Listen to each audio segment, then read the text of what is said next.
하나님의 일을 하시다가 우리가 좀 어려움을 당하신 적이 좀 있으십니까?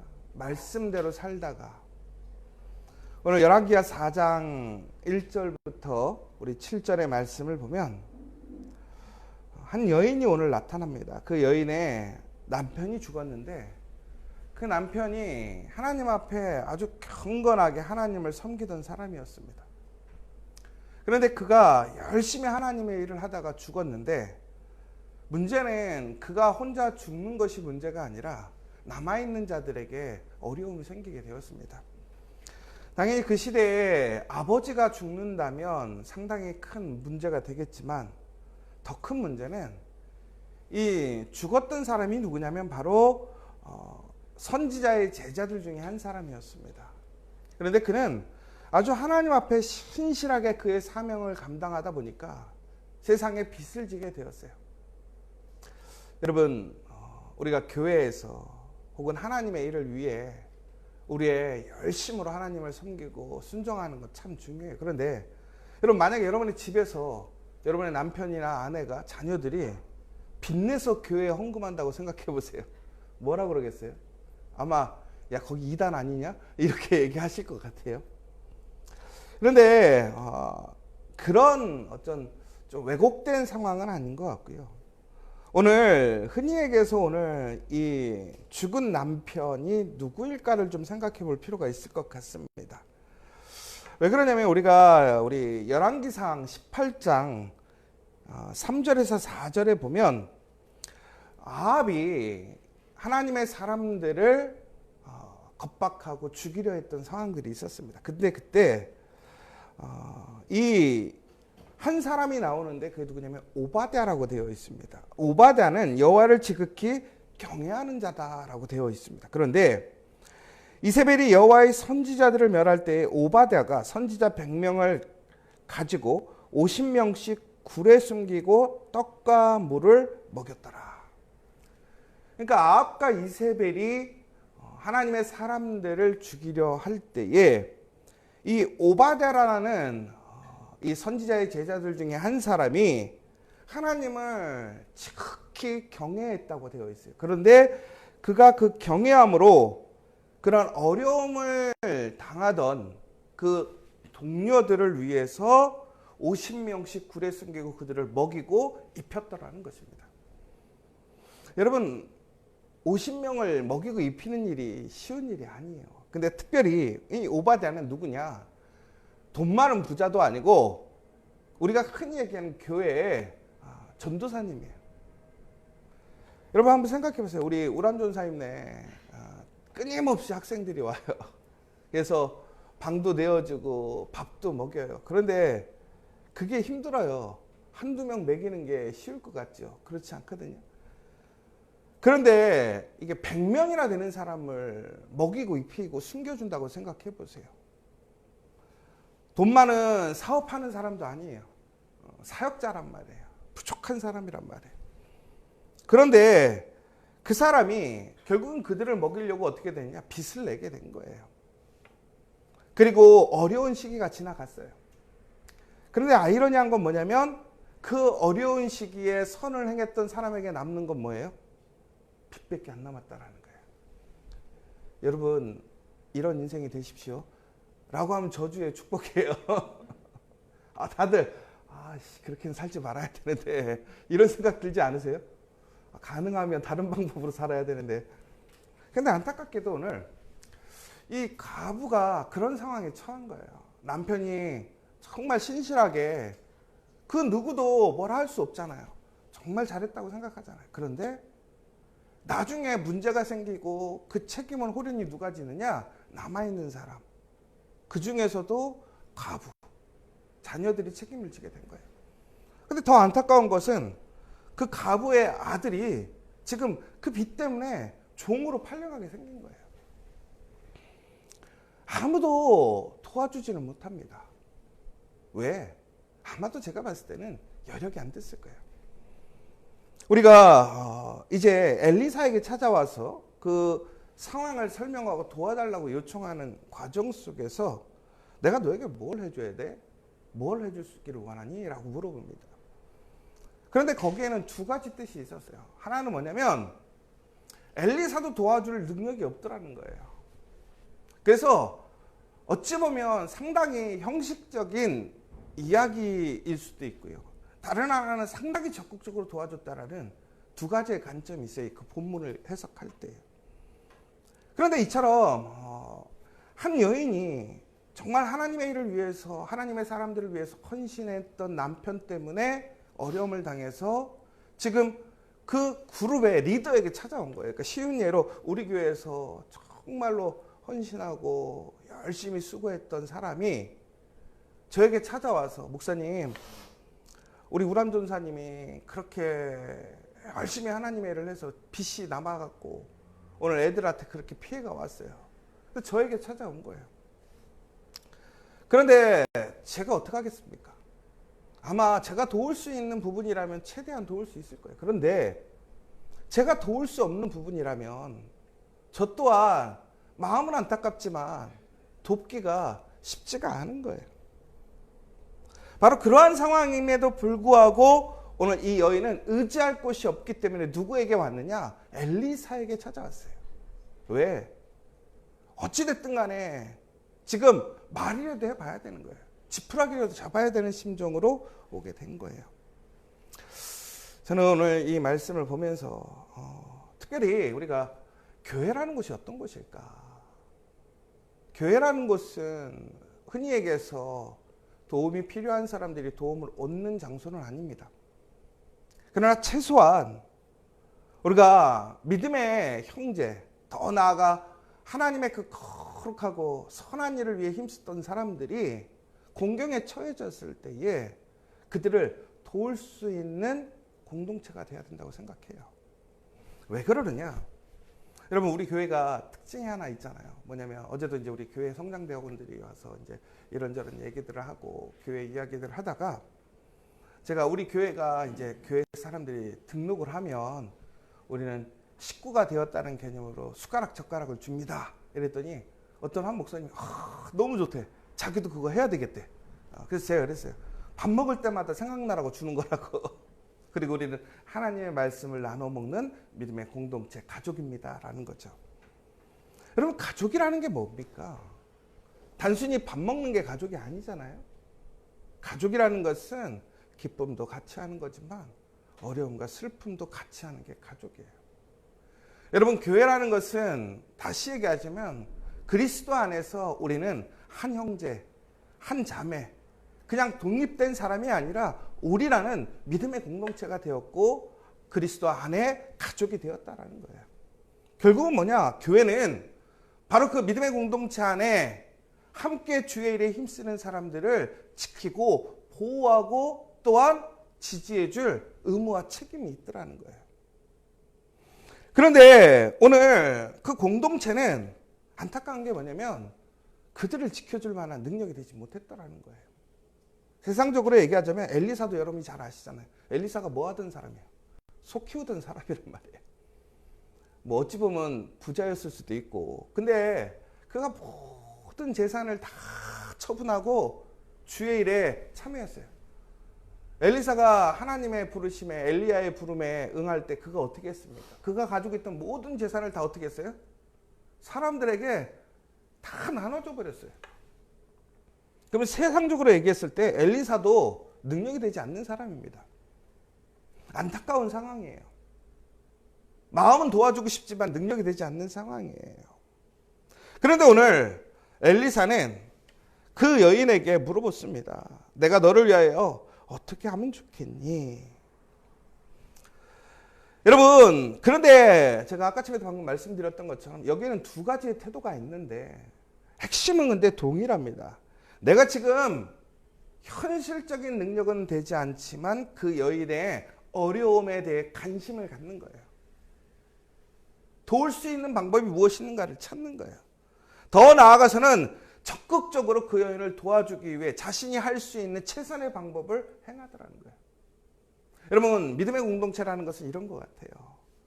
우리 공동체 안에 우리 믿음의 형제들이 주의 일에 힘쓰다가 상심을 당하거나 혹은 어려움을 당했을 때, 도움을 요청했을 때 우리는 어떻게 태도를 취해야 되느냐?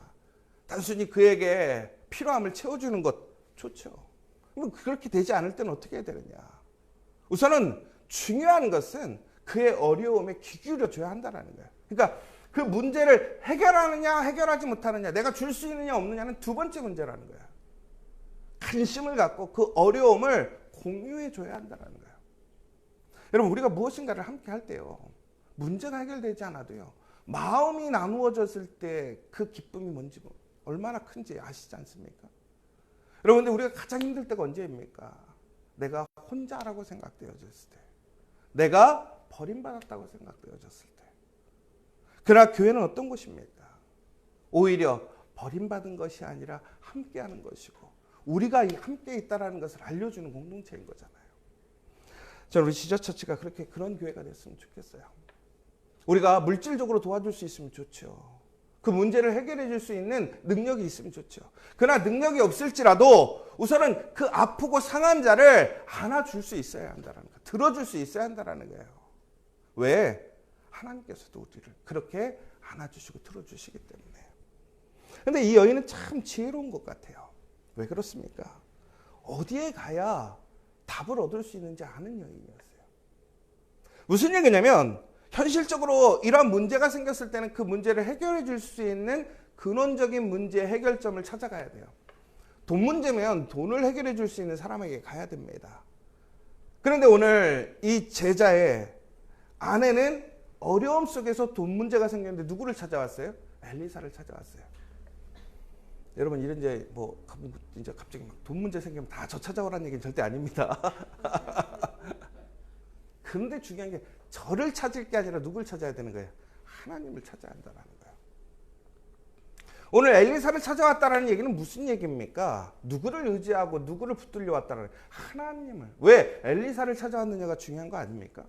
엘리사를 찾아온 이유는 엘리사가 하나님의 종이기 때문에, 대리자이기 때문에 엘리사를 통해 그의 어려움과 그의 힘듦을 하나님께 전달해 주기를 원하는 거예요. 그러면 다시 얘기하자면, 우리가 그 사람들을 도울 수 있는 가장 적극적이고 온전한 방법은 무엇입니까? 바로 그에게 귀 기울이고 그의 마음을 함께 공유하고 그 문제를 함께 고민하다가 우리가 해결할 수 없을 때 누구에게 요청해야 되는 거예요? 하나님께 요청해야 되는 거예요. 오늘 엘리사의 태도를 보면, 그런데 그 태도에서 우리가 좀 배워야 될 게 있어요. 누군가가 우리에게 도움을 요청하러 왔을 때 우리가 간혹 우리의 태도는 매우 일방적인 태도를 가질 때가 있습니다. 이게 무슨 얘기냐면, 누군가가 나에게 문제에 대해서 이야기하거나 어려움에 대해서 얘기하거나 필요함에 대해서 얘기했을 때에 우리는 그 사람의 이야기를 잘 듣고 그 사람이 실질적으로 필요한 것을 도와주기보다는 그냥 내가 가진 것을 일방적으로 나눠주려 할 때가 있더라는 거예요. 간혹 이런 잘못된 케이스도 있는 것 같아요. 예전에 아파트에서 막 그런 뉴스들이 나왔었잖아요. 경비실에 자꾸 사람들이 뭘 갖다 준대요. 여러분, 그거 좋은 거예요, 나쁜 거예요? 좋은 일이잖아요. 고생하신다고 나눠주는 거. 근데 알고 봤더니 유통기한도 막 1년 지난 거 갖다 주고 음식도 썩은 거 갖다 주고. 결국은 무슨 얘기예요? 일방적으로 내가 그 사람을 도와주고 나눠준다라는 게 실질적으로는 도와주는 게 아니에요. 나의 걸 처리하는 거죠. 여러분, 오늘 엘리사가 그 여인에게 물어봅니다. 너 무엇을 가지고 있니? 라고 물어봐요. 여러분, 이게 얼마나 참 비참한 얘기인 줄 아십니까? 그 여인이 진짜 아무것도 없어가지고 어려움을 무릅쓰고 와서 얘기했는데, 너 도대체 뭘 얼마나 갖고 있니? 라고 물어보는 거예요. 그러면 엘리사는 왜 이 이야기를 했을까? 결국 무슨 얘기냐면, 우리는 간혹 내가 아무것도 없을 때 정말 나는 아무것도 없다라고 생각할 때가 있더라는 거예요. 근데 엘리사는 이 두 가지 측면에서 얘기했을 것 같아요. 너의 현실을 정확하게 객관적으로 분석해 보라는 거예요. 너 진짜 아무것도 없는지. 그런데 그때 그 마음은 어땠을까? 더 처절하게 무너졌겠죠. 그런데 중요한 것은 여기서 너가 가지지 못한 것, 부족한 것이지만 이미 그것으로 충분하다는 얘기가 돼요. 이게 무슨 얘기냐?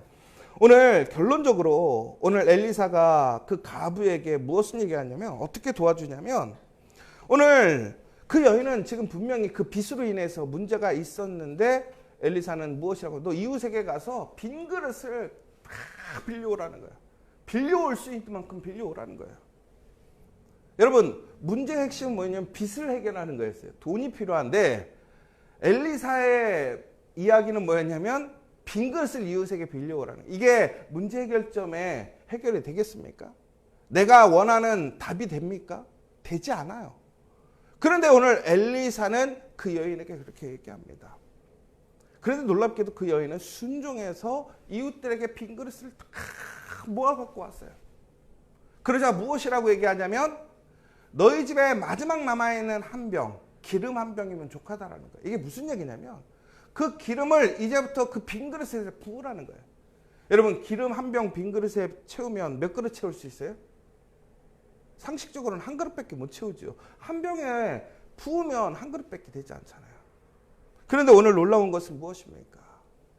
그 기름 한 병이 한 병밖에 되지 않은 그 기름 한 병에서 그 빈 그릇을 모두 다 채우게 되더라는 거예요. 더 놀라운 것은 뭐냐면 그 빈 그릇이 모두 다 채워지니까 그 여인에게 지금 실질적으로 필요한 것은 돈이었는데 그 기름이 그 빚을 모두 다 탕감하게 되고 더 나아가서는 남아있는 자들이 생활할 수 있는 근거가 되고 힘이 되더라는 거예요. 그 여인은 지금 분명히 기름 한 병을 갖고 있었습니다. 그러나 그것밖에 없었어요. 그런데 놀랍게도 그 여인이 그의 문제를 엘리사에게로 가져오고 엘리사는 그것을 통해서 그 여인의 문제를 해결하는 것을 보게 돼요. 여러분 우리가 문제가 있을 때 왜 하나님 앞에 나아갑니까? 바로 하나님만이 우리의 문제를 해결해 주실 수 있기 때문에 그래요. 더 나아가서는 하나님의 응답이 가끔은 우리가 도저히 상상할 수 없고 내가 원하는 기대의 대답이 아닐 수 있어요. 방식이 아닐 수 있어요. 여러분 그러나 우리가 믿음으로 순종으로 하나님의 말씀에 순종하게 되면 내가 가진 것, 나의 부족함으로도 그 문제를 해결할 수 있는 것이 하나님의 역사라는 거예요. 여러분 그런 믿음이 있으십니까? 여러분 우리가 하나님의 선한 일에 참여해서 우리가 그런 어려움과 문제를 경험할 때 하나님은 절대로 외면하지 않는다라는 거예요. 하나님은 하나님의 일을 위하여 수고하고 애쓰는 사람들을 결코 외면하시지 않는다라는 거예요.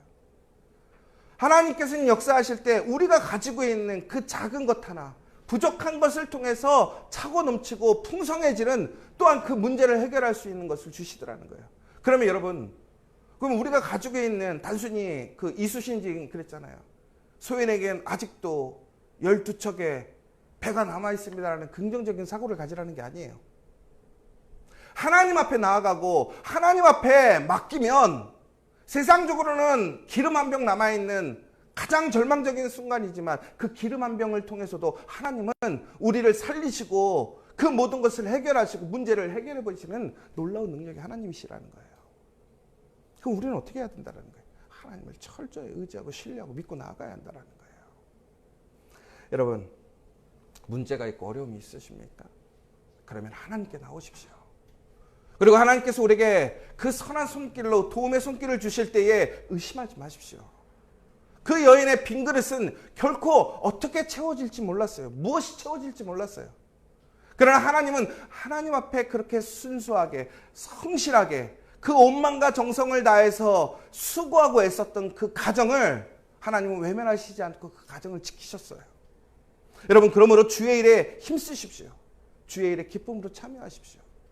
그리고 주의 일에 힘쓰는 사람들을 지지하고 협력하고 도와주는 우리 믿음의 공동체 되기를 간절히 소망합니다.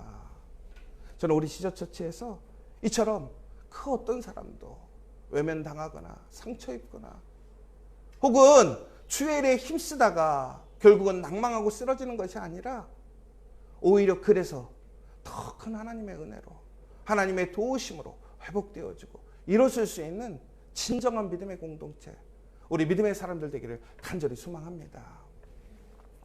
여러분 우리는 항상 우리의 현실을 바라보게 되어 있습니다. 우리가 가진 것을 의지하고 가진 것을 우리는 바라볼 때가 있어요. 여러분 오늘 이 시간 다시 한번 하나님 앞에 나의 모든 것을 맡기고 내가 가지고 있는 작은 것이지만 그것을 통해서 하나님이 역사하실 수 있음을 믿으시며 불안해하거나 두려워하는 것이 아니라 나에게 이미 주어진 것을 통해 하나님께 맡김을 통해서 하나님의 해결하심을 경험하는 저와 여러분 되시기를 간절히 소망합니다. 기도하겠습니다. 사랑의 하나님 감사합니다. 우리에게 결핍과 필요가 있을 때 우리는 우리가 가진 것을 정확하게 인식하고 구해야 합니다. 그러나 우리는 그것을 세상이 아닌 하나님께 구해야 합니다. 성령의 인도하심을 따라 순종해야 합니다. 단순한 외적 도움과 해결이 아니라 나의 가진 것, 연약한 것, 부족한 것, 해결될 수 없는 것에도 하나님이 도우시면 해결될 수 있음을 믿고 끝까지 멈추지 말고 가진 것을 통해 구하고 붙는 우리가 될 수 있도록 인도하여 주시옵소서. 하나님 믿음으로 빈 그릇들을 준비하는 그러한 믿음의 사람들 되게 하여 주시고 그 준비한 그 모든 빈 그릇을 부족함 없이 풍성하게 채워주셔서 더욱더 놀라운 하나님의 역사 그 증거가 되는 우리 믿음의 성도들 될 수 있도록 인도하여 주시옵소서.